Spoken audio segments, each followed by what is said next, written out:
மக்களே! இன்னைக்கு நான் என்ன வீடியோ பண்ண போறேன்னா, இது வந்து ஒரு மூவி ரிவ்யூ. நான் வந்து இந்த ஒரு படத்துக்கு ரிவ்யூ பண்ண போறேன்.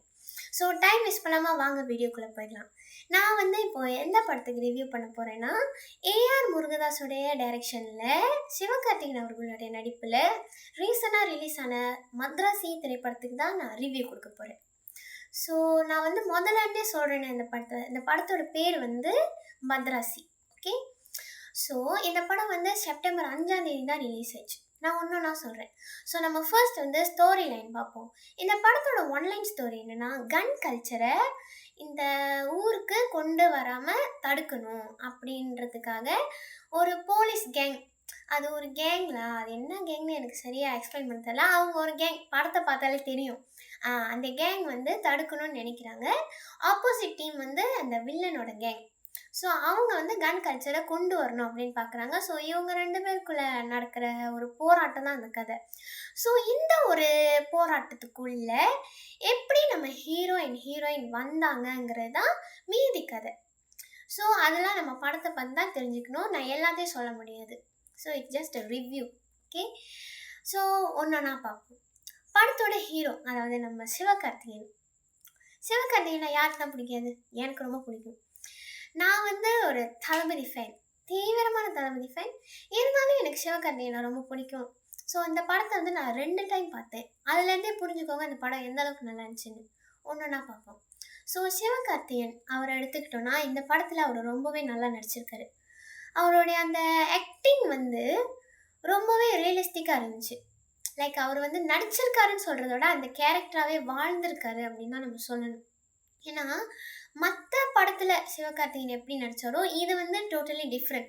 லைக் அமரன் படத்தில் எப்படி இருந்துச்சோ அதை விட இது வந்து இன்னும் கொஞ்சம் டிஃப்ரெண்ட்னு சொல்ல முடியாது, அது மாதிரி தான் இருந்துச்சு. அதுக்கு முன்னாடி இருந்த படத்தில் வந்து அவர் எப்படிலாம் வந்து பெர்ஃபார்ம் பண்ணியிருப்பார், லைக் ஒரு சாக்லேட் பாய், ஒரு லவர் பாய், அந்த மாதிரியான ஒரு கேரக்டரில் நடித்தவர் ஃபுல்லாக ட்ரான்ஸ்ஃபார்ம் ஆகிட்டார் இந்த அமரன் படத்துலேருந்து. ஸோ இந்த படமும் வந்து அவருடைய ட்ரான்ஸ்ஃபார்மான ஒரு ரோலை தான் பார்க்கலாம். அவர் இதுக்கு முன்னாடி நடித்த படத்துக்கு அப்படியே ஆப்போசிட்டான ஒரு ரோல், ஒரு ஆக்ஷன் ஹீரோவாக அந்த படத்தில் நடிச்சிருக்காரு. ரொம்பவே நல்லா இருந்துச்சு பார்க்குறதுக்கு. ஸோ வந்து அடுத்ததாக வந்து நம்ம ஹீரோயின் பற்றி சொல்லணும். ருக்மிணி வசந்த் இந்த படத்தில் ஹீரோயினாக நடிச்சிருக்காங்க. ஸோ இந்த படத்தில் வந்து அவங்க வந்து அவங்களுக்கு கொடுக்கப்பட்ட ரோலை வந்து அவங்க ரொம்பவே சிறப்பாக நடிச்சிருக்காங்க அப்படின்னு தான் நம்ம சொல்லி ஆகணும். ஏன்னா அவங்க இதுக்கு முன்னாடி நிறையா படம் நடிச்சிருக்காங்க, அது எல்லாமே நல்லாயிருக்கும். இந்த படமும் அவங்க நடித்த ஒரு பெஸ்ட்டான ரோல்னே சொல்லலாம். ஏன்னா அந்த ரோல் வந்து அப்படியான ஒரு ரோல், ரொம்ப அந்த ஒரு கேரக்டர் வந்து அவ்வளோ நல்லா இருந்துச்சு. படம் பார்க்குற நமக்கே தெரியும், வாவ் எவ்வளோ அழகான கேரக்டர். இப்படி அழகானனா அவங்களோட முகத்தை சொல்லலை, அந்த கேரக்டரோட நடிப்பை சொல்கிறேன். அந்த கேரக்டர், அதாவது வந்து அவங்க எப்படிப்பட்ட கேரக்டர்னால், இது எல்லாருக்கும் வந்து ஹெல்ப் பண்ணணும், மற்றவங்களையும் குடும்பமாக நினச்சி நம்ம ஹெல்ப் பண்ணணும் அப்படின்ற ஒரு கேரக்டர். இந்த காலத்தில் இப்படிலாம் யாருமே இல்லை, ரொம்ப குறைவு தான் பார்க்குறது. ஸோ அப்படி ஒரு கேரக்டராக அவங்க நடிச்சிருக்கும் போது அது நமக்கு பார்க்குறதுக்கு ரொம்பவே நல்லா இருந்துச்சு. ஸோ அது நம்ம எப்படி சொல்கிறது, இவங்க எவ்வளோ நல்லா நடிச்சிருக்காங்க, மற்ற ஹீரோயின் மாதிரி இல்லை. அண்ட் ஆல்சோ சொல்லி ஆகணும், இப்போ வந்து ஒரு படம், ஒரு ஆக்ஷன் படம், ஒரு படம்னு எடுத்துக்கிட்டோம்னாலே இப்போ உள்ள தமிழ் படம், வர தமிழ் படத்துலாம் ஹீரோவுக்கு தான் ஸ்கோப் வந்து அதிகமாக இருக்குது. ஹீரோயின் வந்து ஜஸ்ட் வந்துட்டு லவ் பண்ணிவிட்டு போயிடுவாங்க. அதுதான் ஒரு ஹீரோயினோட கேரக்டரு இப்போ உள்ள படத்துலலாம். ஆனால் இந்த படத்தில் ஒரு ஹீரோயினுக்கும் ஒரு ஸ்பேஸ், முக்கியமான ஒரு ஸ்பேஸ் கொடுத்துருக்காங்க, ஒரு முக்கியமான ரோல். ஸோ லைக் அந்த ஹீரோயினை வச்சு தான் அந்த பேஸே ஸ்டார்ட் ஆகுது. அந்த ஹீரோயினோட லவ், அதுதான் வந்து அந்த பேஸ். ஸோ அதை வச்சு தான் அந்த ஹீரோ போராடி அந்த எல்லாரையும் காப்பாற்றணும் அப்படின்னு நினைக்கிறாரு. அந்த ஒரு முக்கியமான அந்த ஸ்கோப் வந்து அந்த ஹீரோயினுக்கு தான் இருக்குது. படம் ஃபுல்லாகவே அவங்க ட்ராவல் ஆவாங்க, மற்ற ஹீரோயின் மாதிரி இல்லை. எல்லா படம் ஃபுல்லாகவே அவங்க ட்ராவல் ஆகி ஒரு சீன்லையுமே அவங்க வந்து அவங்களோட நடிப்பை வெளிப்படுத்துவாங்க. அது பார்க்குறப்போ ரொம்பவே நல்லா இருந்துச்சு. ஸோ அடுத்தது இந்த படத்தோட வில்லன் வித்யுத் ஜம்வாலா எனக்கே தெரியல, அது ஒரு பேர், ஆனால் வித்யுத் மட்டும் நல்லா தெரியுது. ஓகே. ஸோ வந்து அவர் வந்து இந்த படத்தில் வில்லனாக நடிச்சிருக்காரு. ஏற்கனவே அவர் வந்து துப்பாக்கி படத்தில் வில்லனாக நடிச்சிருந்தாரு, அஞ்சான் படத்தில் நடிச்சிருப்பாரு, நிறைய படத்தில் நடிச்சிருக்காரு. அவர் வந்து ஒரு ஹிந்தி ஆக்டர். இந்த படத்தில் வில்லனாக நடிச்சிருக்காரு. அவரோட நடிப்புமே நல்லா இருந்துச்சு. ஸோ இந்த படத்தை அடுத்து எடுத்துகிட்டு போனால் நம்ம இசை பற்றி பேசணும். கண்டிப்பாக பேசியாகணும். மியூசிக் பொறுத்த வரைக்கும் இந்த படத்துக்கு யார் இசை அமைச்சிருக்காங்கன்னா நம்ம அனிருத் அவர்கள். ரீசெண்ட் டைம்ஸில் வர எல்லா படத்துலையுமே அனிருத் தான் மியூசிக் போடுறாரு. அது என்னன்னு தெரில, அவர் போடுற மியூசிக் எல்லாமே ஒரு வைப்பு, ஒரு நல்ல ஒரு என்ஜாயபிளான ஒரு இதாக இருக்குது. ஸோ இந்த படத்தில் மியூசிக் எடுத்துட்டோம்னா படத்தோடைய பேக்ரவுண்ட் ஸ்கோர் ரொம்பவே நல்லா இருந்துச்சு. அந்த ஒரு ஒரு ஒரு ஃபைட் சீனுக்கு பின்னாடியும் அந்த ஒரு மியூசிக் வரும்போது அது ஆக்சுவலி ஒரு theme song, Madrasi theme. Okay, so அந்த தீம் சாங் வரும்போது அது ரொம்ப நல்லா இருந்துச்சு. ஸோ அந்த மியூசிக் வந்து நம்ம கேட்கும்போது லைக் சீட்டில் நம்ம உட்காந்துருப்போம், மியூசிக் கேட்கும்போது நமக்கு அந்த படத்தோட சீனோடு சேர்ந்து அந்த மியூசிக்கை கேட்கும்போது அது அப்படியே கூஸ் பம்ப்ஸ் ஆகும். அந்த மாதிரியான ஒரு மியூசிக், நிறைய மியூசிக் இருந்துச்சு. பாட்டு வந்து கொஞ்சம் ஓகேவாக இருந்துச்சு. மற்ற படத்தை விட இந்த படத்தில் கொஞ்சம் சுமாரான பாட்டு தான் அப்படின்னு சொல்லலாம். ஆனால் பாட்டு அதுக்குன்னு நல்லாவே இல்லைன்னு சொல்ல முடியாது. அதில் வந்து சலம்பலான்னு ஒரு பாட்டு இருக்குது, அது எல்லாருக்கும் தெரியும், ஏற்கனவே ஹிட் ஆயிடுச்சு அந்த பாட்டு. ஸோ அந்த பாட்டில் வந்து விஷுவலாக அந்த பாட்டை பார்க்கும்போது ரொம்பவே நல்லா இருந்துச்சு. எஸ்கேயோட டான்ஸ், அந்த டான்ஸ் மூவ்ஸ்லாம் வந்து ரொம்பவே நல்லா இருந்துச்சு. அடுத்தது எனக்கு பர்சனலாக இந்த படத்தில் 2 பாட்டு ரொம்பவே பிடிச்சிருந்துச்சி. ஒன்றாவது தங்கப்பூவின்னு ஒரு பாட்டு. அந்த பாட்டு லைக் ஒரு மெலோடி ட்ராக்ல ஓடும், நல்லா இருந்துச்சு. அது மாண்டேஜாக பார்க்குறதுக்கும் நல்லா இருந்துச்சு, கேட்குறதுக்குமே நல்லா இருந்துச்சு. செகண்ட், உனது எனதுன்னு ஒரு பாட்டு இருக்குது. அந்த பாட்டில் அப்படி என்னதான் ஒரு மேஜிக் இருக்குன்னே தெரியல, அவ்வளோ நல்லா இருக்குது அந்த பாட்டு கேட்க. ஆக்சுவலி அந்த பாட்டு வந்து நிறைய பேருக்கு தெரியாதுன்னு நினைக்கிறேன். ஏன்னா அந்த பாட்டு அந்தளவுக்கு இருக்கிறதே தெரியாது.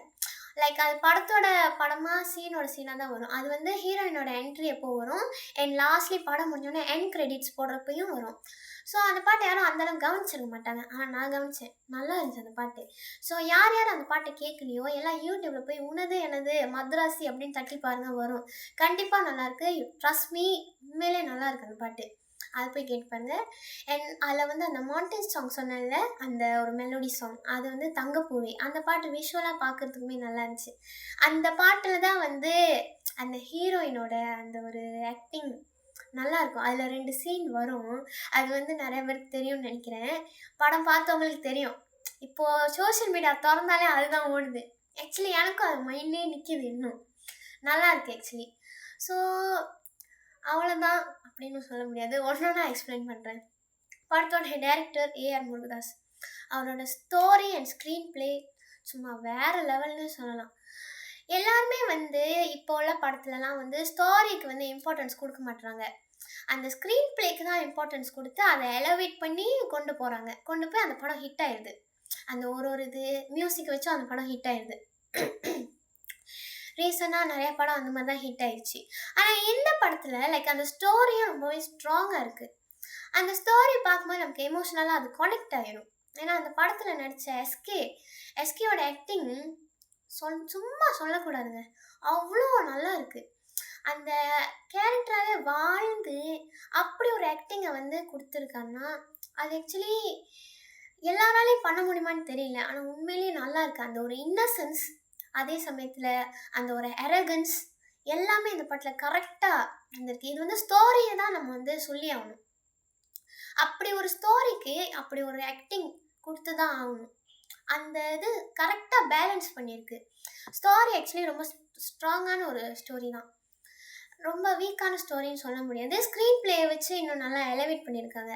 அந்த இன்டர்வல் சீன் அப்போலாம் வந்து அப்படியே ஏஞ்சி கை தட்டணும்னு தான் இருந்துச்சு. அவ்வளோ அந்த ஒரு நடிப்பு, அந்த ஒரு சீன் பின்னால் அந்த பேக்ரவுண்ட் மியூசிக், ஐயோ எல்லாமே வந்து பேலன்ஸ் பண்ணியிருக்கு கரெக்டாக. அந்த story and acting and music Anirudh, story by Murugadoss and acting by Sivakarthikeyan. அவ்வளோ நல்லா இருந்துச்சு. அது பேலன்ஸ் பண்ணி கரெக்டாக பார்க்கும்போது அந்த இன்டர்வல் சீன்லேருந்து தான் நமக்கு வந்து ஒரு ஆர்வம் வரும். ஐயோ படம் இவ்வளோ நல்லா இருக்கே, ஃபுல்லாக பார்க்கணுன்னு சொல்லிட்டு. லிட்ரலி அந்த படத்தோட கிளைமேக்ஸ்லலாம் நான் அழுகிற மாதிரி ஆயிட்டேன். அவ்வளோ ஒரு எமோஷ்னலான அந்த ஒரு சீன், பின்னால் அந்த ஒரு எமோஷ்னலான மியூசிக் அவ்வளோ நல்லா இருந்துச்சு. உண்மையா சொல்லணும்னா, அந்த படத்துக்கு மியூசிக் ஒரு பெரிய பலம்னே சொல்லலாம். ஒரு சீன்லயும் அத நெக்ஸ்ட் லெவல்க்கு அந்த மியூசிக் தான் கொண்டு போகுது. ஸோ, அத நம்ம கண்டிப்பா பாராட்டியே ஆகணும். பாராட்ட வேண்டிய ஒரு ஒரு இது. கண்டிப்பா சொல்லியே ஆகணும். ஸோ, இந்த படத்துல வந்து எனக்கு எல்லா பாட்டுமே புடிச்சிருந்துச்சு. டோட்டலி படமே எனக்கு ரொம்ப புடிச்சிருந்துச்சு.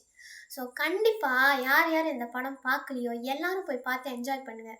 எனக்கு பர்சனலா அந்த "உனது எனது" பாட்டு ரொம்ப புடிச்சிருந்துச்சு. அது தயவு செஞ்சு எல்லாரும் போய் கேட்டு பாருங்க. ஏன்னா, அந்த பாட்டு இருக்கிறதே யாருக்கும் தெரியாது. அது லைக் ஒரு அண்டர் ரேட்டடான சாங் தான். இப்போ வரைக்கும் தெரியல. சோஷியல் மீடியால தொறந்தா "சலம்பல" பாட்டு வருது. அப்படி இல்லாட்டி "தங்கப்பூவே" வருது. "தங்கப்பூவே" நல்லா இருந்துச்சு. உண்மையிலேயே நல்லா இருந்துச்சு. எனக்கு அந்த பாட்டும் புடிச்சிருந்துச்சு. இந்த பாட்டும் எனக்கு ரொம்ப புடிச்சிருந்துச்சு. "உனது எனது" தட்டி பாருங்க. உண்மையிலே நல்லாயிருக்கும். சோஷியல் மீடியாலலாம் இந்த பாட்டு வந்து அந்த அளவுக்கு ட்ரெண்டே ஆவல. ஆக்சுவலி இது வந்து ஒரு நல்ல ஒரு கருத்துள்ள பாடல்னே சொல்லலாம். மியூசிக்கா கேட்கும்போது அந்த வாய்ஸ் அந்த சிங்கர் குடுத்த அந்த வாய்ஸ் ரொம்ப நல்லா இருந்துச்சு. கண்டிப்பா போய் அந்த பாட்டையும் கேளுங்க. யார் யார் இன்னும் இந்த படத்தெல்லாம் பார்க்கலையோ, கண்டிப்பா பாருங்க. பாய்.